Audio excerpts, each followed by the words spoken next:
biso ba Congolais. Ezali ya biso nyonso. C'est ça pour la biso ba Congolais. Eza mabele na biso ba Congolais.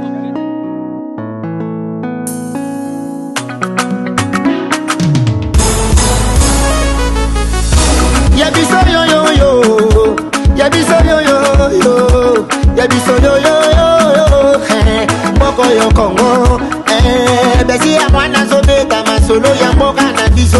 Bato mosusu balia mbongo ya Congo. Bakabola na peplete.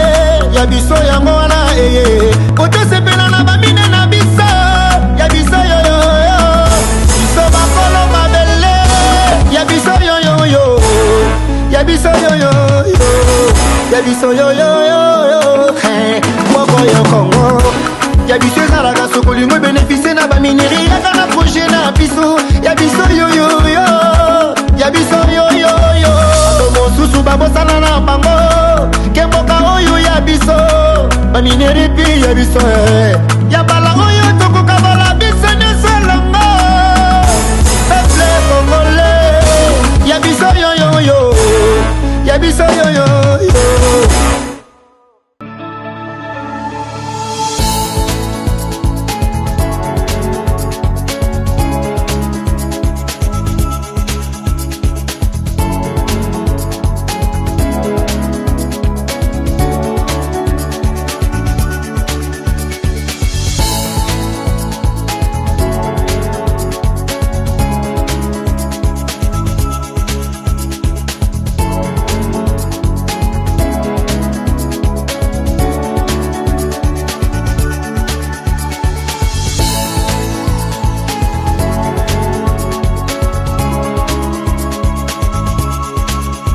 Je vous recommande la boutique La Londoloise, c'est Judith Londolé.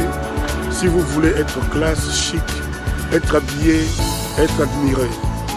Parole de Mopao Mokonzi.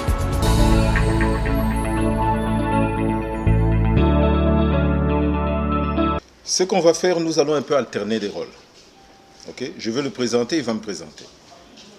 Je vais commencer à lire, faire des préambules, il va continuer, et puis nous allons revenir à moi, parce que nous sommes tous les deux engagés pour une seule et même chose.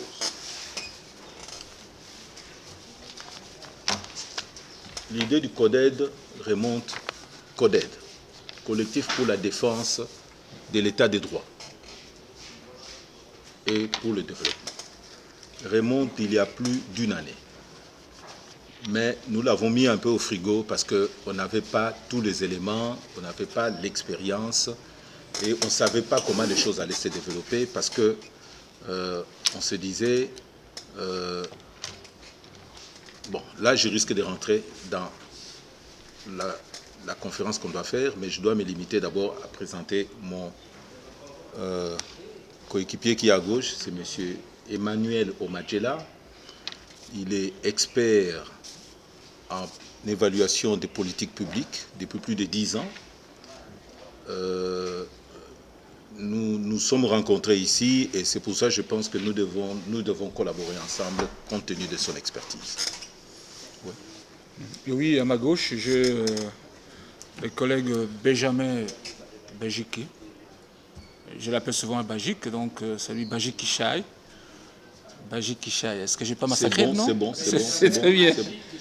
Bajik Kishaï, c'est un avocat, en tout cas un spécialiste en droit administratif que j'ai connu, qui analyse les choses de manière beaucoup plus spécifique, détaillée, et surtout en matière de droit administratif. Donc, voilà ce que je peux dire de lui. S'il y aura des questions après, je pense qu'il va lui-même compléter un peu plus que ce que j'ai dit là. Merci. Ok les amis, merci. Vous avez été invité aujourd'hui.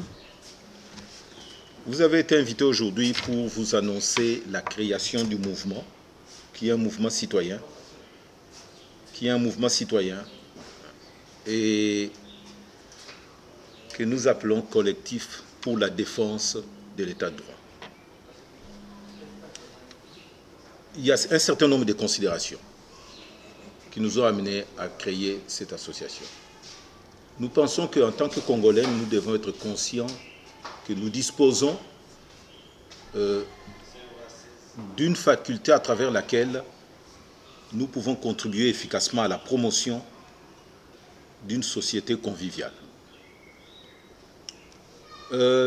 Nous sommes déterminés, nous sommes mus par la détermination d'apporter notre contribution à l'édifice de la démocratie. Nous considérons que les questions de l'état de droit, de la bonne gouvernance et de la démocratie, tout comme celles de l'éducation civique et culturelle et finalement du développement, sont des piliers d'une société moderne où la paix civile doit régner.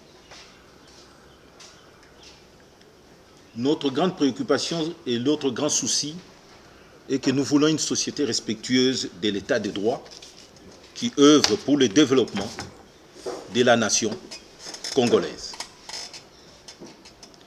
Finalement, nous considérons que l'avenir du Congo n'est qu'entre les mains des Congolais. Aucun étranger ne viendra faire quoi que ce soit pour les Congolais. Donc pour cela, nous devons essayer d'apporter notre pierre à l'édifice de ce qui est en train d'être construit. C'est ainsi que nous avons décidé. Il faut dire que les derniers procès, ou bien la volonté déclarée de son Excellence, Monsieur le Président de la République, a été aussi un atout, un élément qui nous a dit, écoutez, il faudrait faire quelque chose. Il n'y a pas que lui, nous devons aussi essayer d'apporter notre contribution. C'est ainsi que nous avons créé le collectif pour la défense de l'état de droit. C'est une association sans but lucratif qui va essayer d'avoir des structures un petit peu partout dans la République. Mais avant d'aller plus loin, je vais passer la parole à mon collègue de droite, M. Manuel Omadjela, qui va nous parler un peu de ce que nous entendons, quelle est notre compréhension de l'état de droit. C'est un concept philosophique, on pourrait aussi dire ainsi, mais c'est aussi un concept politique, voire juridique, un état de droit, qui implique la prééminence, en tout cas, du droit sur le pouvoir politique dans un État. On l'a eu à voir beaucoup d'exemples à l'époque où on voyait des gens s'imposer et passer même à côté du droit, même quand on leur disait que c'est ceci. La politique primait surtout, comme pour dire le politique était au-dessus de tout. Alors, si on comprend l'état de droit comme étant un concept juridique, aussi à la fois philosophique, hein, il ne faut pas rester simplement sur le point philosophique et politique, comme je l'ai dit. Si l'on comprend comme concept juridique, c'est la suprématie en tout cas du droit, surtout. C'est ça l'état de droit. C'est un principe de gouvernance, c'est aussi un principe de gouvernance, c'est-à-dire le rapport entre le gouverné et le gouvernant. Les relations qui existent entre l'administration publique, comme on dit, suivant la décentralisation, on rapproche le peuple, le gouverné au gouvernant, eh bien, l'état de droit passe par là. C'est concept juridique dans ce sens, où on dit que c'est un principe de gouvernance à vertu duquel l'ensemble des individus, des institutions, des entités publiques et privées, y compris l'État lui-même est appelé à se soumettre. C'est ça l'état de droit.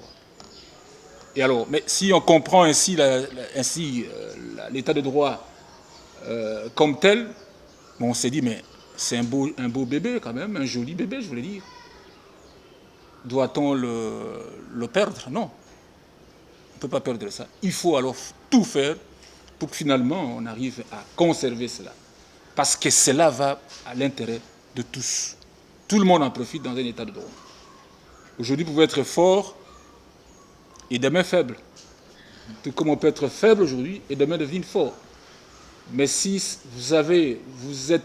vous vous vivez dans un État où le droit s'applique à la suprématie sur tout, eh bien, vous avez des garanties.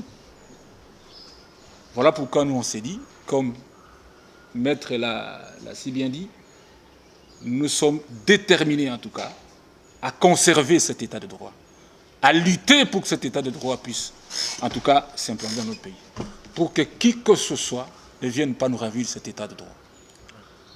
Voilà. Peut-être qu'à travers vos questions, on pourra peut-être plus développer les choses telles que vous avez prévues. Okay. Bon, maintenant, je voudrais bien vous passer la parole pour que vous puissiez développer la dernière partie. Bon, maintenant, c'est par l'historique, si peut-être il y a besoin. C'est qu'il faut considérer que notre pays n'a pas eu beaucoup de chance. Okay? Nous avons eu une période coloniale, où avec la charte coloniale, les colons avaient tous les droits, nous étions des citoyens de deuxième ordre.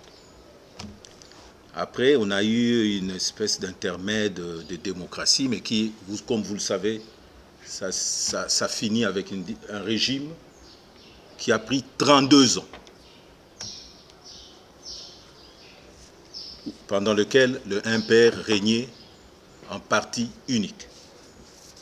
Après les 32 ans, nous avons eu 18 ans de pouvoir AFDL, PPRD et FCC. Un pouvoir qui se déclare démocratique, de nom, mais qui en réalité, c'était un pouvoir à parti dominant. Dans un régime de parti unique comme dans un régime de parti dominant, l'état des droits, c'est une pure illusion. Parce que les décisions sont prises par les partis uniques.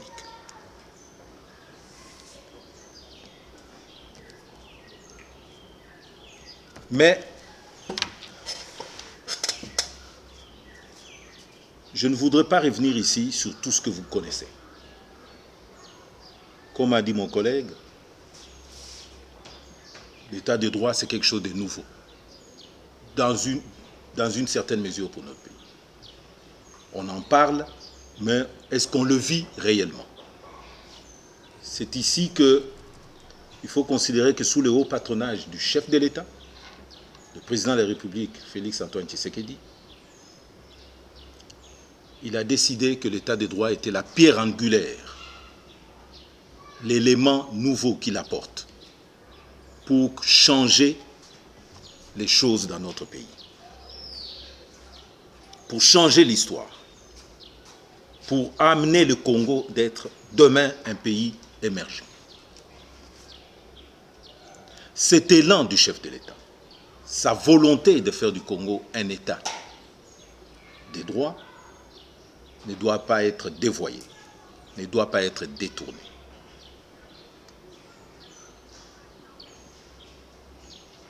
Parce que, comme vous le savez, j'ai dit ici, pendant 50 ans, 32 ans du régime de Mobutu et 18 ans du régime AFDL, FCC et ainsi de suite, pendant 50 ans, nous avons évolué dans un régime qui fonctionnait dans un certain sens.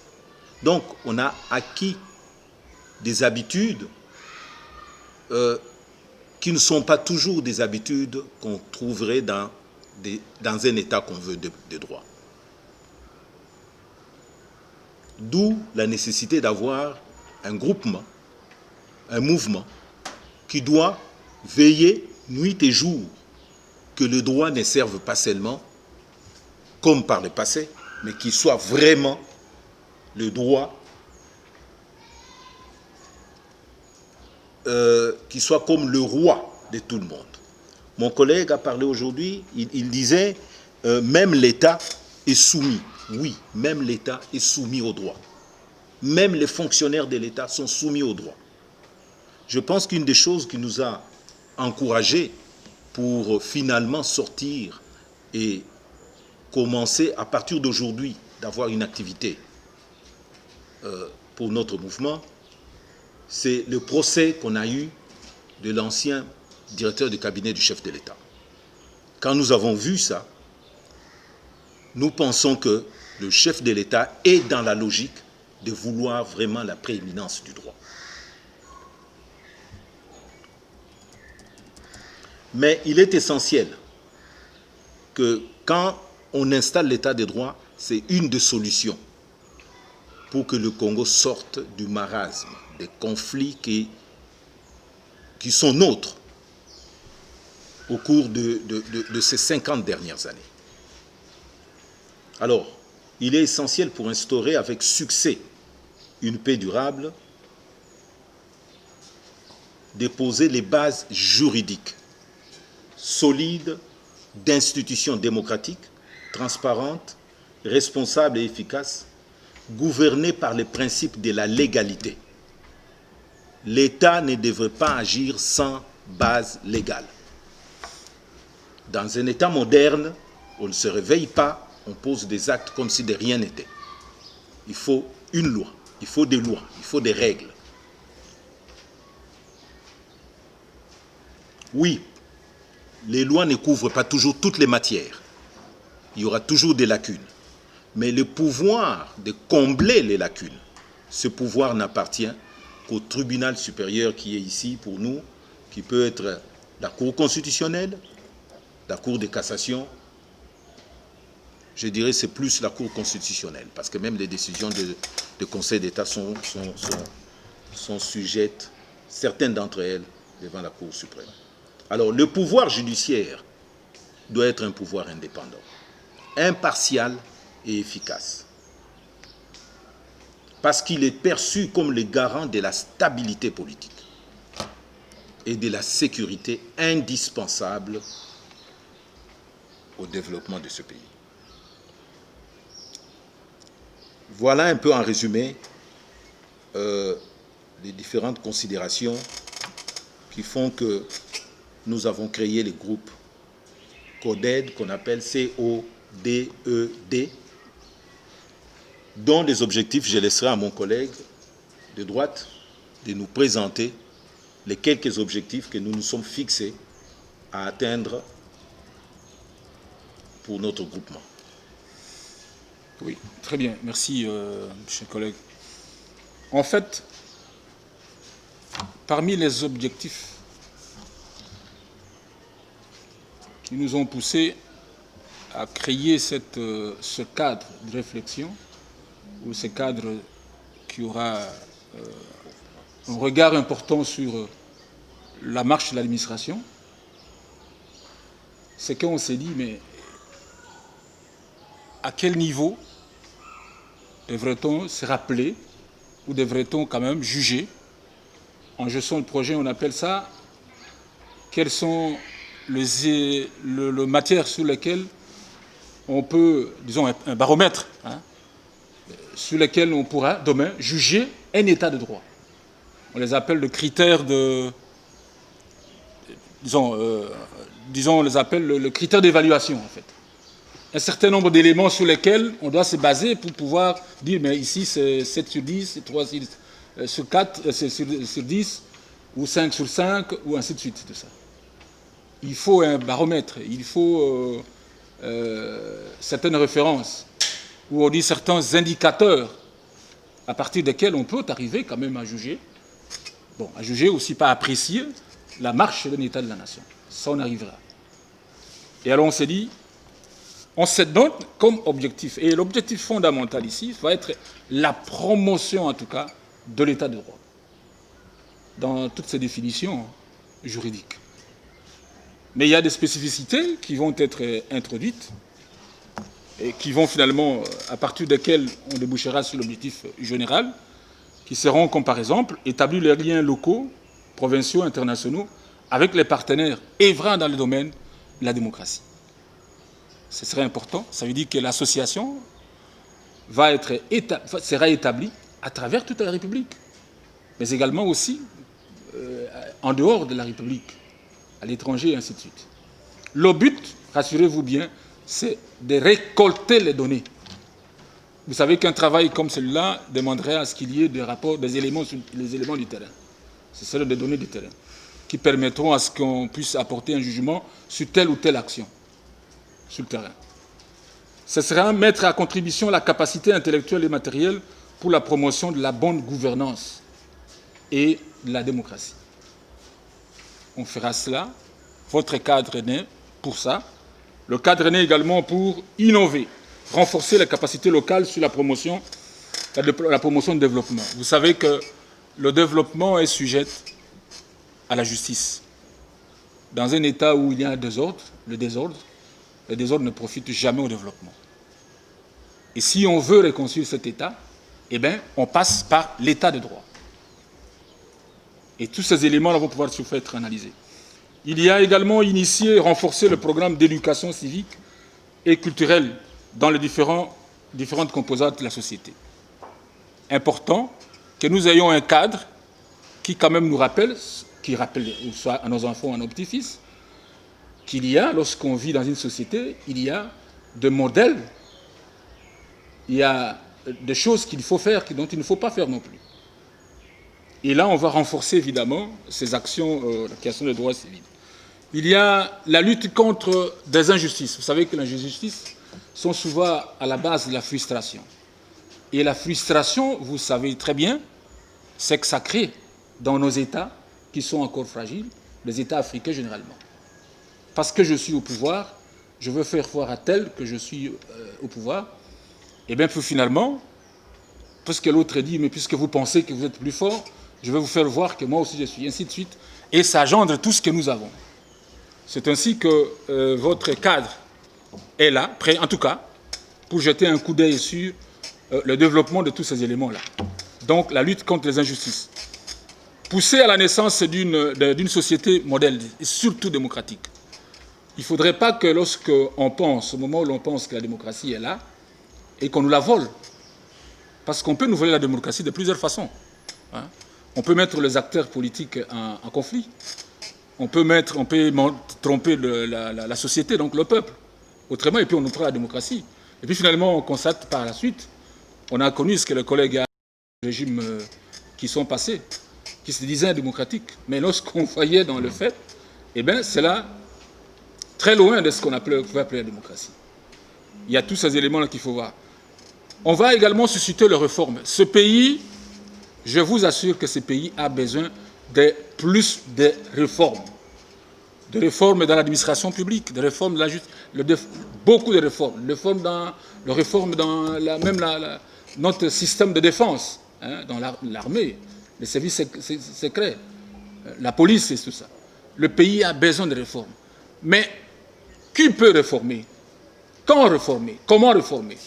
Il y a une sorte de léthargie de ce côté-là. Votre organisation, le cadre, donc votre organisation en tout cas, va s'épancher sur toutes ces choses-là. Faire en sorte que, pousser de manière à ce que les institutions ou les responsables de ces institutions puissent pouvoir créer, donner des formes à des différentes réformes. Voilà. Et tous ces éléments-là vont, et comme nous l'avons dit, peut-être à la fin de l'année, chaque fin de l'année, nous allons, chaque fin de l'année, dresser un bilan général de ce qu'on pourrait appeler l'état de l'avancement de la démocratie au Congo. Un peu comme le discours du chef de l'État qui parle souvent à la fin de chaque année par l'état de la nation.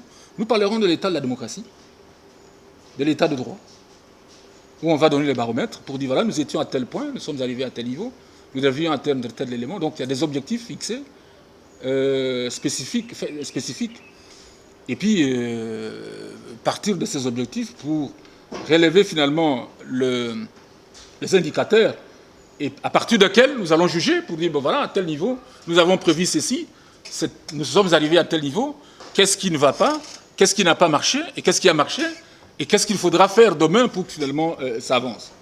Voilà ce que nous promotons dans les cadres de l'état de droit, donc dans les cadres du CODED, du collectif. C'est ce que nous promettons comme travail demain. C'est ainsi, comme il a dit, je dirais que c'est une organisation qui va être implantée partout, donc à l'intérieur du pays, comme à l'extérieur aussi du pays, de manière à ce que ces représentations puissent faire le travail du terrain dans le suivi. Voilà. Je voudrais bien passer la parole à mon collègue pour qu'il puisse parler de critères en fait d'un état de droit.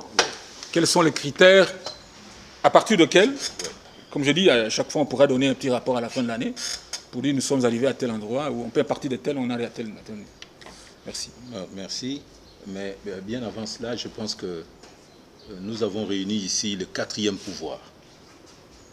OK. Et le groupe, le mouvement citoyen que nous créons n'aura de la valeur que si le 4e pouvoir se prend vraiment, véritablement en charge. Et je dois reconnaître, je vois ici dans la salle que des gens qui travaillent déjà dans ce sens-là. OK? Mais, comme je dis, vous ne devez jamais sous-estimer le pouvoir que vous avez entre vos mains. Parce que vous pouvez faire changer des lois, vous pouvez amener un criminel à la justice.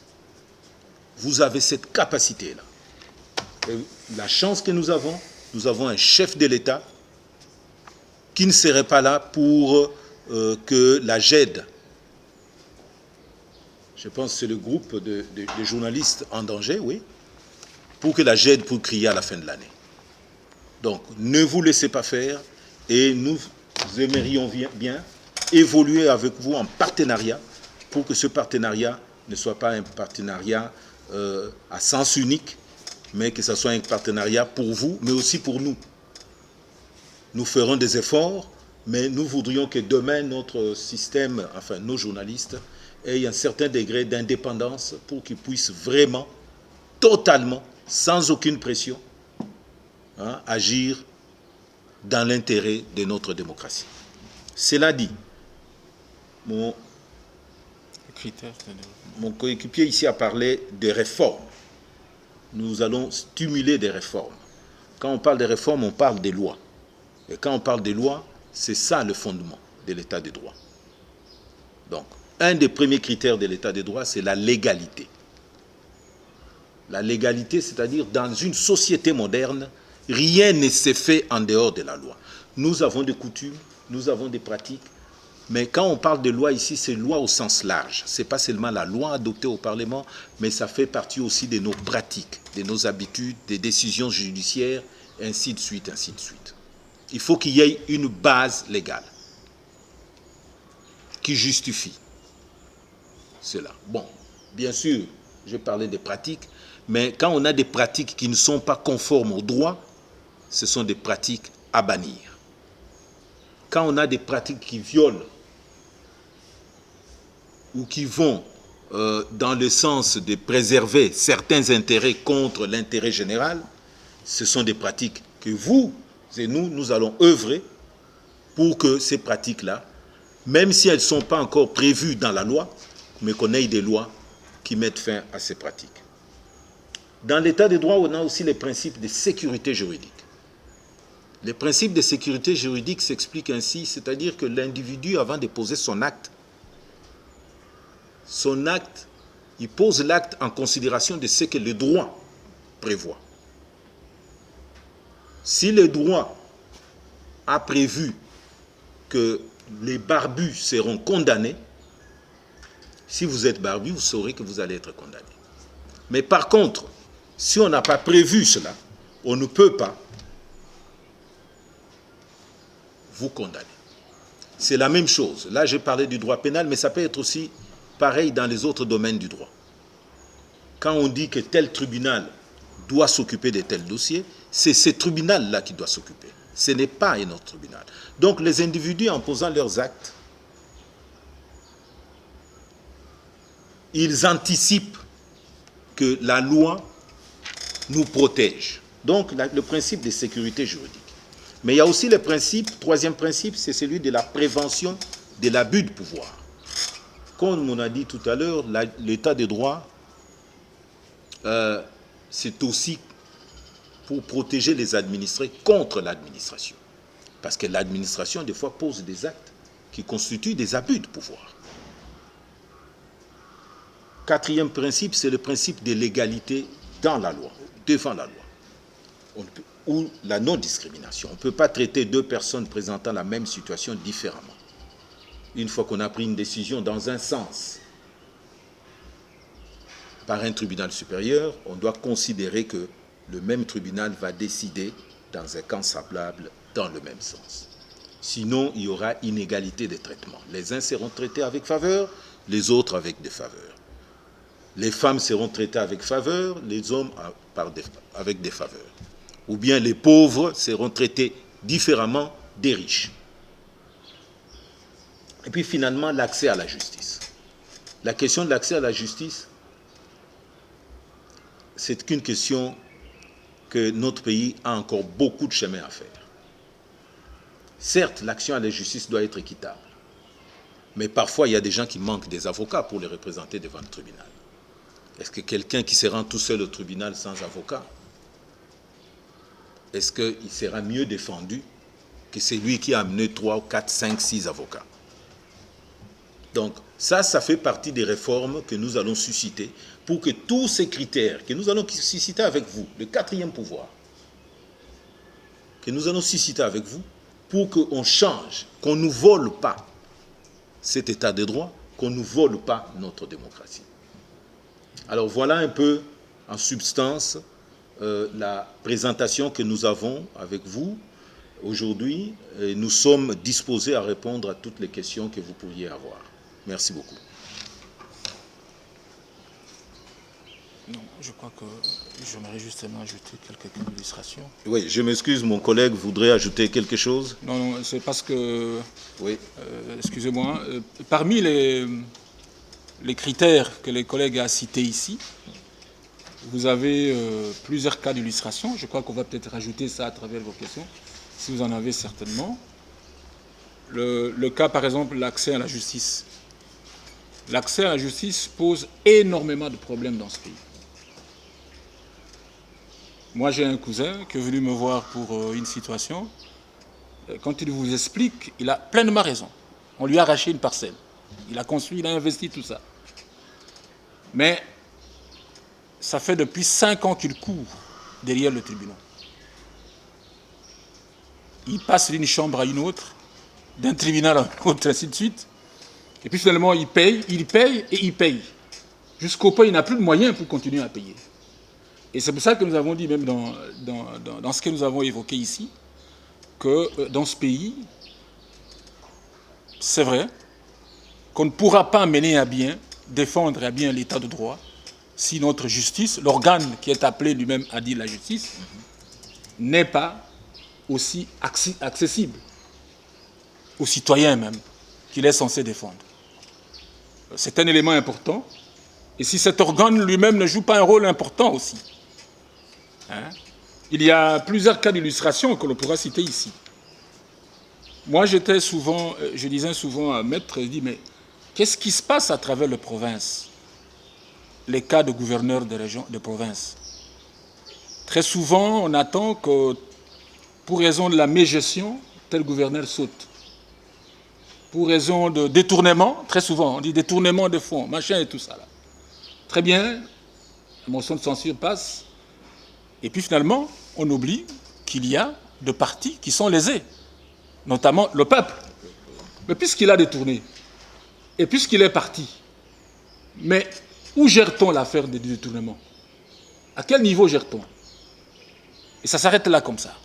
Comme si lorsqu'on part on quitte son poste, même si c'est par la légalité, évidemment, telle que la loi, et donc motion de défiance. La motion de défiance, donc je vous le dis, tel que le règlement intérieur le prévoit, mais il y a la partie lésée qui est le peuple. Mais cet homme ou cette dame, qu'est-ce qu'il devient?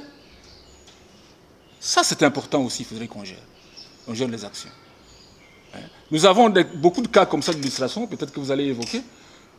Est-ce que nous devons continuer à gérer l'état de droit de cette façon-là? Voilà ce que je voulais ajouter. Okay. Pour que... merci en tout cas. À vous la parole. Je peux commencer. Oui, le nom c'est Cyril Milando de la radio de Congo. Milando. Comment est-ce qu'on peut parvenir à un état de droit dans un pays où l'État congolais lui-même escroque ses propres citoyens avec des taxes qui sont un peu exorbitantes?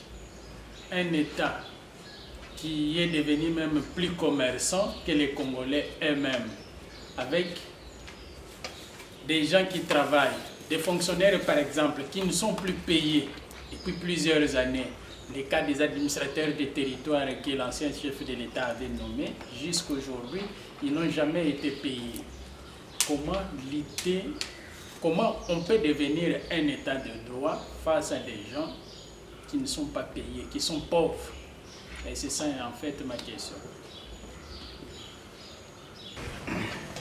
En une minute, qu'est-ce que les Congolais doivent retenir de votre camp? Ce serait quoi? Quelles sont les motivations de la création de la structure? Vous êtes parti de quel constat pour arriver à cette initiative? Et pour finir, vous voulez consolider, défendre l'état de droit. Est-ce que vous avez l'impression réellement qu'il y a cet état de droit aujourd'hui, avec certains faits qui sont décriés ici et là?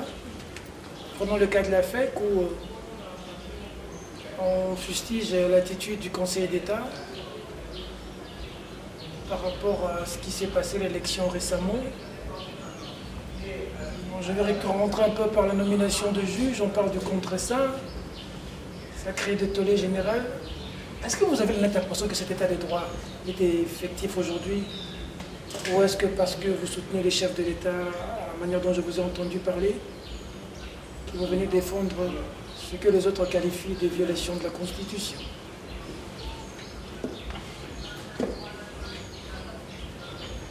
Vous avez plusieurs questions. Vous allez prendre de manière... Bon, on va peut-être essayer de répondre. Non, on prend une série de trois et puis on s'est terminé comme on n'est pas nombreux. En fait, moi je suis Perrault Loira de CPL Télévision. Excusez-vous, vous appelez comment? Perrault Loira. Je connais très bien, mais Perrault je veux bien qu'on attende votre nom de vous-même. Perrault Loira. Loira. J'ai l'impression d'avoir assisté plutôt à une conférence de presse d'un parti politique plutôt que d'un mouvement citoyen. Je me demande pourquoi ne pas laisser tomber carrément les masques au lieu d'aller se cacher derrière un mouvement citoyen, créer carrément un parti politique. Je vais m'expliquer, je poserai ma question. Lorsque l'on s'est dit être structure, mouvement citoyen pour lutter, comme vous l'avez dit d'ailleurs, pour l'état des droits, et que l'on vient nous dire que vous avez la chance d'avoir un président de la République qui ne fera pas ça. Est-ce que c'est Augustin Kabouya qui parle, c'est Jean-Marc Kabound qui parle, ou c'est une structure qui vient parler pour l'installation de l'état des droits? Vous dites déjà que nous avons la chance d'avoir un président de la République. Mais comment on peut croire à vos indicateurs demain pour que vous veniez nous dire qu'il y a un avancement par rapport à l'état des droits? Parce que dès le départ, alors que vous n'avez même pas encore commencé le travail, vous ne vous êtes même pas encore installé, vous dites déjà que nous avons la chance d'avoir un président de la République qui travaille. Ça, c'est la question. Je vais d'ailleurs rebondir par rapport à ce qu'a dit Peter Thialy. À vous entendre parler, on a l'impression que nous avons l'état des droits, ou nous sommes en train d'aller vers l'état des droits. Quels sont les indicateurs? Vous parlez du procès Vital Kamerhe. Si vous lisez les tout derniers rapports de Human Rights Watch, le Congo a reculé de 2%. Si vous lisez le tout dernier rapport des Reporters sans frontières, le Congo a reculé de plusieurs points. Si vous lisez le tout dernier rapport de Transparency International sur la corruption, nous avons reculé. J'ai en face de moi des convaincus tshisekediistes qui, au lieu d'avoir un parti politique, vont aller se cacher derrière un mouvement citoyen. Pourquoi ne pas créer un parti politique? Parce que visiblement, vous êtes les fanatiques de Tshisekedi. Supportez que je sois aussi direct avec vous. Au lieu d'aller faire un mouvement citoyen, parce que votre discours est clairement un discours fanatisé. Ok.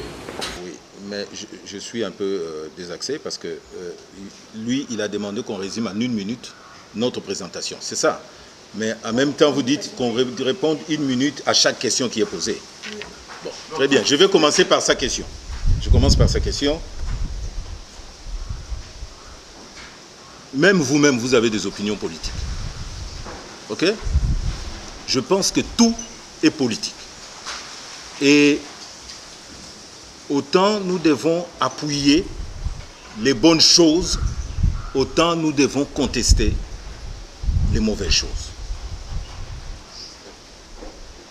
Le président de la République peut vouloir l'état des droits, mais la justice peut ne pas faire son travail en conséquence. Alors, qu'est-ce que nous, on doit faire comme citoyens? croiser les bras, continuer à applaudir le président de la République, mais il ne peut pas être partout. C'est pour ça qu'on crée ces mouvements. Parce que si lui ne peut pas être là, nous, on va le prendre au mot pour aller faire ce que lui a dit qu'on va faire. Et il me semble bien, vous avez parlé de Human Rights Watch, mais vous n'avez pas parlé de la GED. La situation de la GED a amélioré. Des journalistes en danger. La situation de la GED. Et j'ai parlé, j'ai sorti le nom du président pour ce cas-là. J'ai une liste au moins d'une dizaine de journalistes qui ont été tués pendant l'Ancien Régime. Tués. Ok? Tués. Je pense que même quand l'Ancien Régime était là, je reconnaissais ce qu'il posait comme acte positif. Pour ceux qui me connaissent, ils peuvent vous le dire. Je reconnaissais. Quand des choses sont bonnes, nous devons appuyer. Quand des choses sont mauvaises, nous devons contester. Même si c'est un président que j'aime, même si vous me qualifiez déjà de l'UDPS, si c'est mal, nous allons contester. Et ça, je vous le dis. Vous allez nous suivre et vous allez le vivre. Nous allons contester. Parce qu'avec l'état de droit, ce n'est pas une question d'homme. C'est une question de toute une nation. Alors, je ne sais pas si cela vous suffit. J'ai été un peu au-delà d'une minute. J'ai répondu à votre question des partis politiques parce que je pense que vous avez aussi des opinions politiques. J'ai aussi des opinions. Tout le monde ici dans la salle a des opinions. Même ceux qui disent qu'ils n'en ont pas. Tout le monde va voter pour un groupe. Même les femmes des militaires, parfois même des militaires, qui n'ont même pas le droit de prendre la carte d'électeur, ils prennent, ils vont voter. Je ne suis pas Augustin Kabouya, parce que ce que je défends, je vais défendre ici des principes pour lesquels nous tous, Congolais, nous devons agir en tant que républicains. Nous devons savoir ce que nous voulons pour notre pays.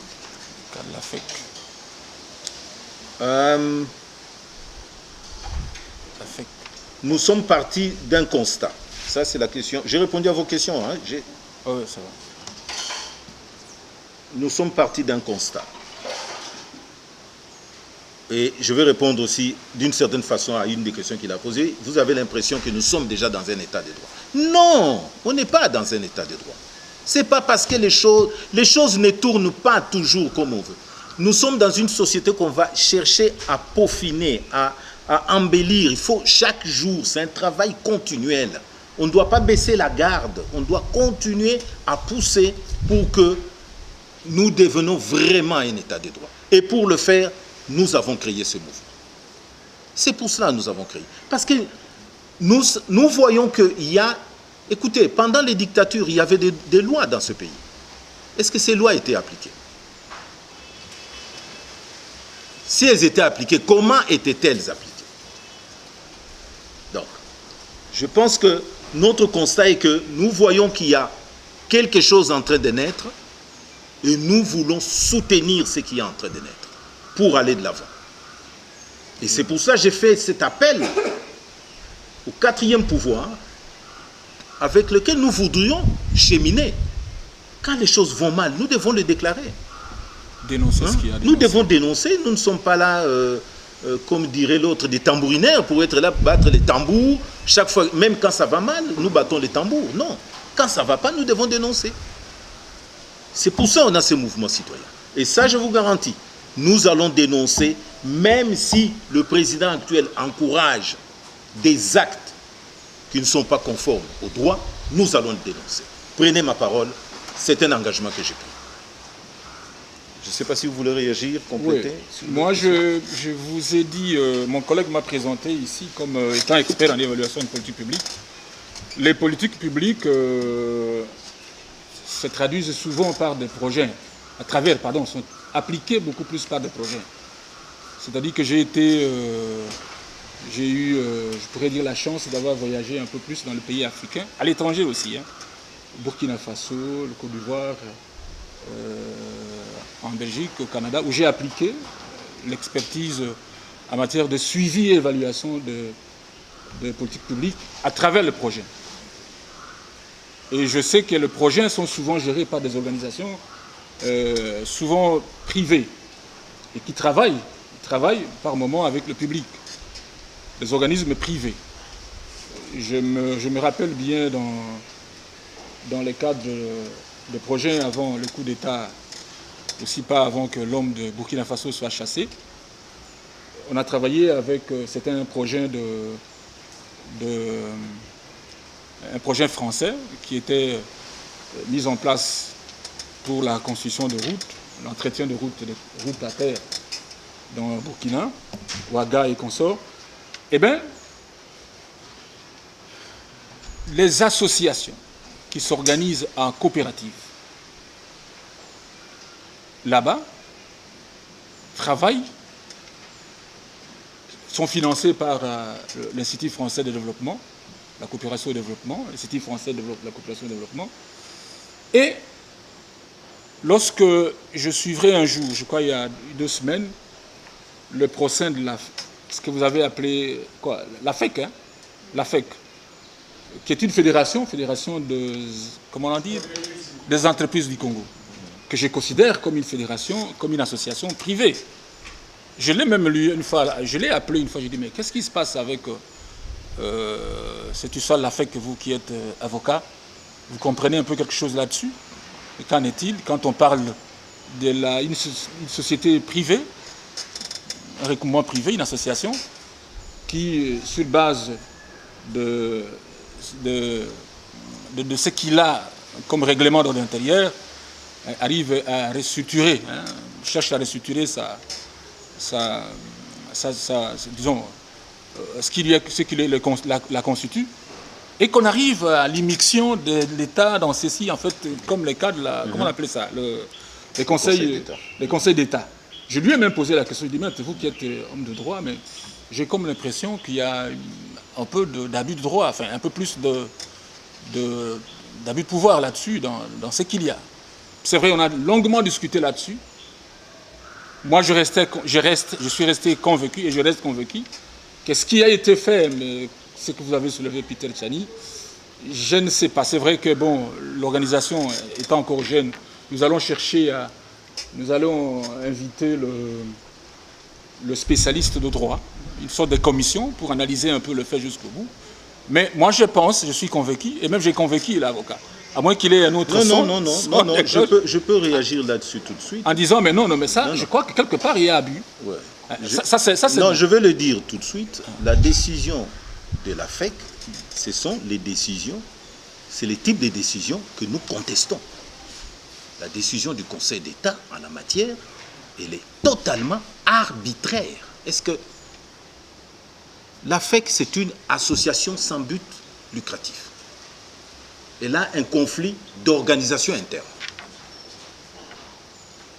De ce conflit, les mécontents sont allés s'adresser au Conseil d'État. Et le Conseil d'État s'est saisi du dossier. C'est de l'arbitraire. Le Conseil d'État n'est compétent que pour des actes de l'administration. La décision de la FEC, ce n'est pas un acte de l'administration. L'État n'a pas, comment on va dire, sous-traité un service à la FEC pour que la FEC fasse du travail pour l'État. Auquel cas, le Conseil d'État serait compétent. Vous comprenez? C'est de l'arbitraire.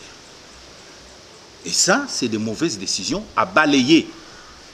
Et si on laisse faire, c'est là que nous allons encourager des mauvaises décisions.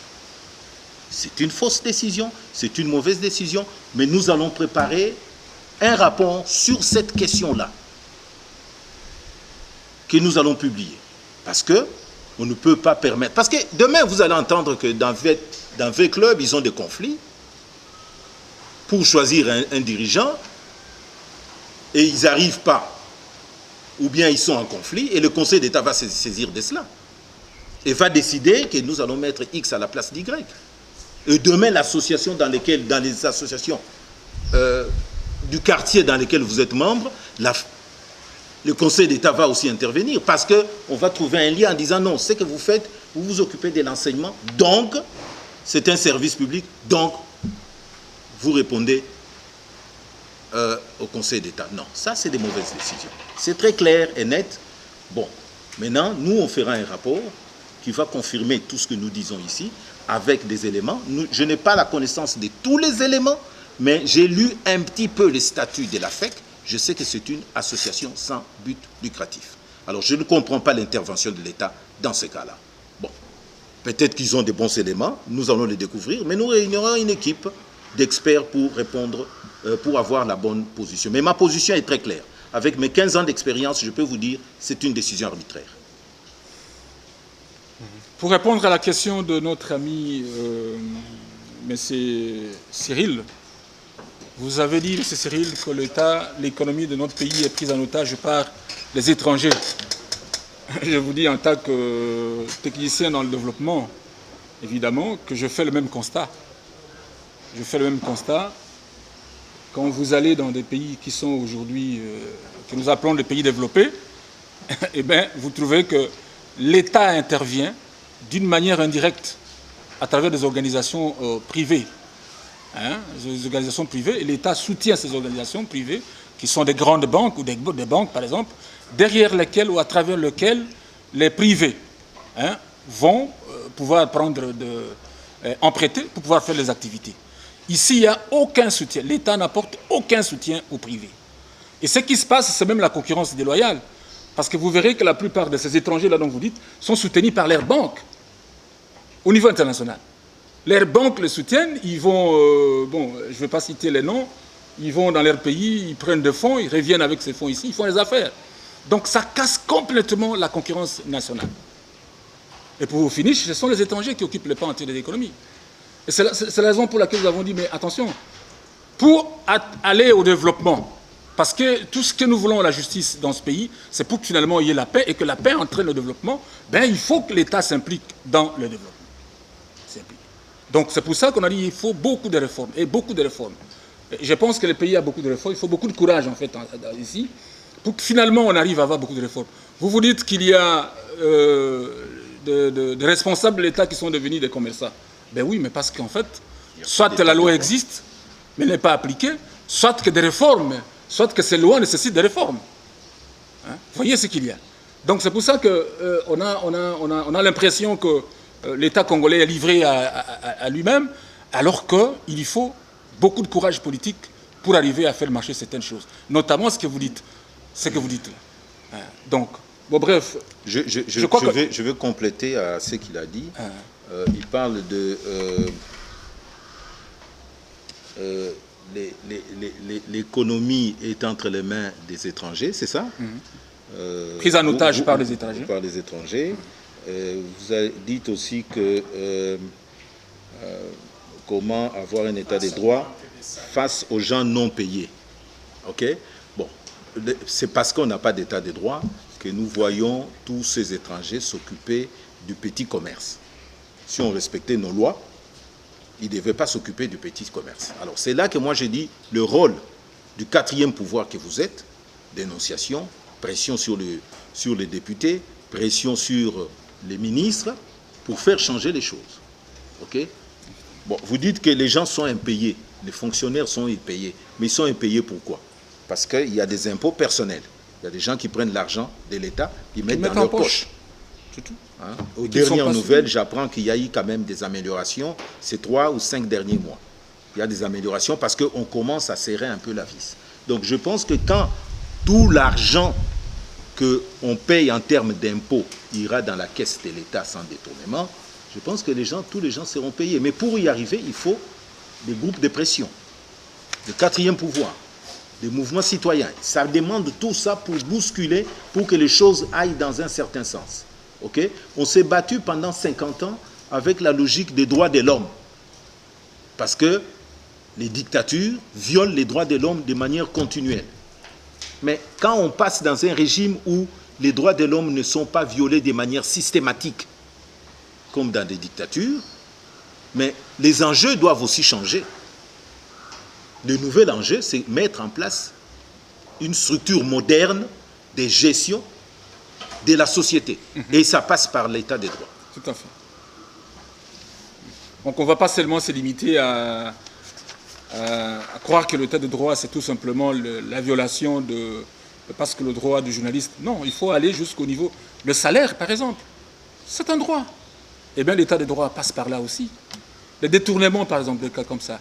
Hein, l'enseignement, tout ça. L'état des routes aussi. Hein, l'état de nos hôpitaux, en fait. Tout passe par là aussi. L'état de droit, c'est cela aussi également. Dans tout ça là. Donc, je crois que c'est la raison pour laquelle je reviens encore là-dessus pour dire que notre pays nécessite beaucoup de réformes et beaucoup de courage politique pour entamer les réformes que nous avons à faire dans ce pays pour que finalement on atteigne aussi un autre niveau. C'est pour ça que nous avons dit des critères de l'état de droit. C'est pour ça que nous avons promis que à la fin de chaque année, il y aura un baromètre en tout cas, ou des indicateurs que nous allons ressortir par la suite, vous dites. Nous sommes partis d'ici et nous arrivons à tel point.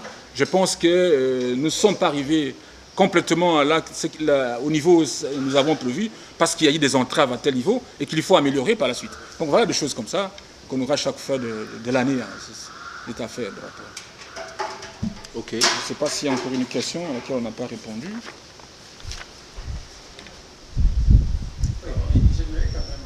Il y avait même des catastrophes inventées qui n'ont jamais existé. Mais on faisait sortir de l'argent, comme certains députés en complicité avec certaines autorités. L'argent sort. Et quand on arrive sur le terrain, le ministre n'est même pas là. Alors comment est-ce que vous comptez... Mais c'est là le but aussi du quatrième pouvoir que vous avez. Oui, mais comment est-ce que maintenant vous comptez... Vous et nous ferons quand même beaucoup. Le journalisme d'investigation, c'est là. Vous, c'est top pour nous. Oui, mais moi, la question que je vous pose, maintenant, on est où? Et à quel moment allez-vous maintenant critiquer l'action? Peut-être on va mettre un gouvernement, on ne sait pas, d'union nationale ou pour de l'union sacrée. Est-ce que vous avez déjà commencé la préévaluation pour suivre l'action gouvernementale jusqu'à peut-être 2023? C'est en continu. Notre travail, nous le ferons de manière continue. On ne va pas attendre qu'il y ait le nouveau gouvernement. Ok? Notre travail est principalement axé autour de la question de l'état des droits.